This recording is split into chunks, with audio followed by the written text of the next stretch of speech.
Nagmarcha naman po mula Kasiguran, Aurora patungong Quezon City ang ilang grupo ng mga katutubo para tutulan ang Aurora Pacific Economic Zone o APECO. Nauna nang iginit ng pamunuan ng APECO at ilang grupo rin ng mga katutubo na duman sila sa tamang proseso at nagkaroon din ng konsultasyon para sa pagbili ng lupa roon. May live report si Sherry Torres. She?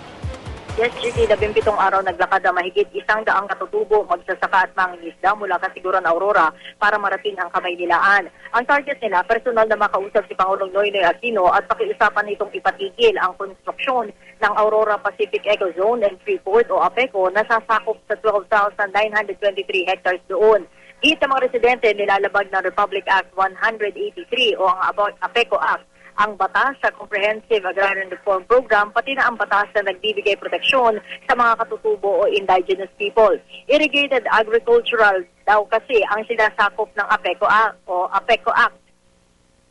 At kapag nangyari raw ito, mawawalan daw ng tirahan at kabuhayan ang mga maliliit na residente na Kasiguran, pati na rin daw silang para na rin daw silang pinatay sa gutom. Kasama ng mga Kasiguran na nagmarcha diretso sa Miriam College at Ateneo de Manila University sa Katipunan, Quezon City, ang mga pari, madre, people's organizations at ilang mga estudyante.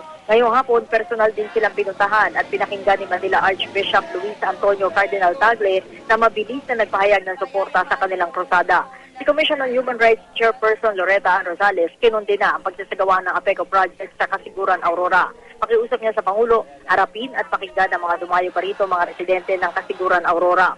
Ayon naman sa Malacanang, nagpupulong na ang ilang miyembro ng gabinete para talakayin ang hinaing ng APECO farmers. Pinag-aaralan daw kung ano ang mainam na tugon at ito raw ay ipipresenta sa Pangulo. At yan ang latest mula rito sa Quezon City. Gigi? Maraming salamat, Sherry Torres.